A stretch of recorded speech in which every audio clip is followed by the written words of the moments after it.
اقرا روضة الاطفال مدرسه.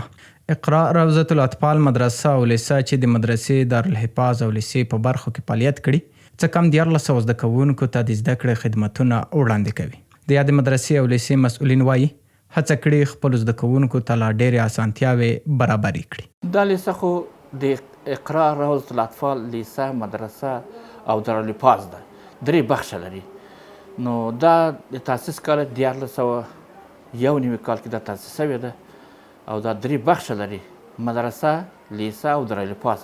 مجموع کې 1400 شاګردان موږ لرو، ښه مجموع کې مدرسه او لیسه او همچنان دغسې په دارالحفاظ بخش هم لرو چې هغه هم 4 صنفه دي. هغه موږ له دارالحفاظ حفظ د قرآن له قرآن چې بس موږ فارغ ورکوو چې 80 تنه موږ فارغ ورکړي دي تر اوسه پورې په دارالحفاظ کې. د لاسته راوړنو په لپاره موږ دغه چې 3 دورې موږ فارغ خپله د لیسې چې ورکړي دي او 3 دورې فارغ موږ له مدرسې چې ورکړي دي او دغه رقم دارالحفاظ موږ 80 تنه شاګردان چې حفظ د قرآن وو، هماغه د حفظ د قرآن چې موږ خپله 80 تنه له دارالحفاظ چې فارغ کړي دي او دغه رنګه خپله 1 تن شاګرد په عربستان کې هلته د رقابت د قرآن کریم رقابت هلته رقابت و، په رقابت کې د اشتراک وکړو. خپله یو شاګرد موږ هلته خپله په عربستان کې او بل شاګرد موږ خپله په رقابت قرآن کریم کې خپله په حوزه پنج کې اشتراک وکړو چې هغه برنده راووتل. هغه د مریم بنت مطیع الله په نامه باندې یو شاګرد و، په حوزه پنج کې د خپله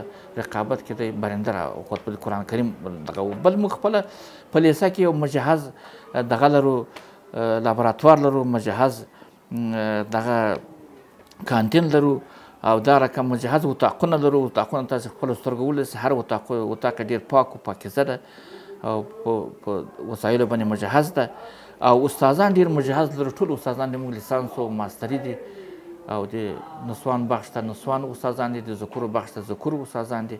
همدغه د موږ خپله دستاورد وسه. په داس حال کې چې د ماشومانو په ښوونه او روزنه کې هڅونه یو اړین اصل بلل کیږي، د دې لیسې او مدرسې ښوونکي وایي دوی زده کوونکو سره خورا زیار باسي او له کورنیو یې غواړي چې د خپلو ماشومانو زده کړو ته لا ډیر پام وکړي. هر والدین، هر فامیل ایره میخواهد که اولادهایشان در یک تربیه درست و سالم داشته باشد. پس فامیل هایی که به اولادهای خود را مطابق به تربیه اسلامی پیش میبرند و برای اولادهای خود تربیه اسلامی را در نظر میگیرند بسیار سعادتمند هستند نسبت به شیوه های دیگر. یعنی فامیل هایی که اولادهای خود را تربیه اسلامی میدهند آنها از لحاظ هر لحاظ اولادهایشان بسیار سعادتمند و به موفقیت میرسند. یو شاګرد باید ډېرې خوبیانې په ځان کې ولري. اولا دا چې که مثلا شماره گیری کو، اولا دا چې پایبندي وخت ته ولري. اولین یو ښه صفت یو ښه شاګرد دا دی چې پایبندي وخت ته ولري. که شاګرد وخت ته پایبندي ونه لري نو صنف ته به ناوخته رسیږي، په محتوا به نه پوهیږي، یعنی ټول ذهن به دې کې وي چې زه ناوخته ورسیدم صنف ته او د استاد د طرف هم یعنی تقریبا ملامت کیږي. په ضمن کې د تو شاګرد باید خپلو درسو ته ډېره متوجه اوسي، تمرکز پې ولري. په ضمن کې د تو شاګرد باید خپلو درسونو ته باید یعنی کتنه وکړي، ارزیابي ولري د درسونه. داسې نه ده چې یو شاګرد فقط باید په امتحان پورې وابسته وي. شاګرد هر ورځ درس وایي، هر ورځ باید هغه تکرار کړي او همچنان هغه ته باید هر ورځ آماده اوسیږي.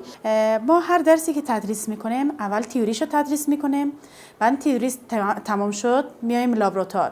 لابراتوار همون هر بخش هر سیستمی باشه اون سیستم اینجا براشون معرفی میکنیم، یعنی موقعیتشو میفهمه، فیزیولوژیشو میفهمه، از نظر آناتومی میفهمه و پاتولوژیش هم یک مقدار براشون تشریح میکنیم و بعدا موقعیتشو اینا رو هم همشو میشناسن، میفهمن که کجا موقعیت دارن. یعنی تقریبا من بگم که اگر درس و 80% از صنف یاد میگیرن، وقتی میان در لابراتوار و اینو عملی میبینن 100% ذهن نشینشان میشن، یعنی به حافظه دائمیشان فرستاده میشن و هیچ وقت فراموششان نمیشه. ورته وخت د یادې مدرسې او لیسې زده کوونکي هم له خپلو ښوونکو څخه خوښي څرګندوي او وایي چې ښوونکي له ګټورو میتودونو څخه په ګټه اخیستنې سره دوی ته ښوونه کړي. زموږ درسونه الحمدلله نظر په نصاب په مخه ځي او الحمدلله ټول استادان مو ماستر دي، په ښه برخه کې تدریس کړی دی، موږ ته ډېر ښه درس راکوي او مدرسې بخش کې مو همیشه مضمونونه څنګه چې تدریس شي باید تدریسوي او ښه مخکې ځي. او زما پیغام جرګان ته دا دی چې هر شي ته چې په خپل کورو کې هم چې دی خپل درسو ته ادامه ورکړي او شاته پاتې نه شي. درسونه هم ښه دي، ډېر منظم مخته روان دي، په ښه کچه باندې ښه علمي میتود موږ ته کاروي او موږ د خپل درس نه راضي یو. استادان په عموم کې د موږ سره ډېر کوشش کوي، خپل درسونو ته هم ډېر هڅوي او ښه کارخانګۍ او خپل ښه میتود سره موږ ته خپل درس ډېر ښه په اسانه طریقه باندې پویوي باندې. پیام به دخترای دیگری است که اگرچه در خانه هم هستن شما باید درس‌هایتان ادامه بدهین تا برای کشور خود مستر خدمت بشید. استادای زحمتکش داریم و پیام من این است که دخترایی که به سن سال من هستند کوشش کنند که درس‌های خود خوب بخواند. از درس‌های ما خیلی راضی هستیم. خداوند اجر بی پایان برای استادای ما نصیب کنه. در طبقه درس‌ها و اجرای درس‌ها برای ما سهولت‌های بی پایان صورت گرفته که یکی از اونها میتود درسی استادای ما می باشه که استادای ما خیلی استادای لایق می باشه که هر کدامشان تحصیلات خودشان را به وجه حسنشان به پایان بردن. در آخر پیام ما به دخترایی که فعلا در خانه هستن ای است که همیشه درس‌هایتان بخوانید، اگرچه در خانه هستین یا به مکتب می روین، چون آینده این کشور بر شما تعلق. اقرا روضة الاطفال خصوصي مدرسه او لیسه چې په 1991 کال کې د رغولو ډبره ایښودل شوې. مسؤلین یې د ټولو اسانتیاو سربیره وایي هڅه کړې تر څو د پوهې په برخه کې خپلې هڅې تلپاتې او ګړندۍ وساتي.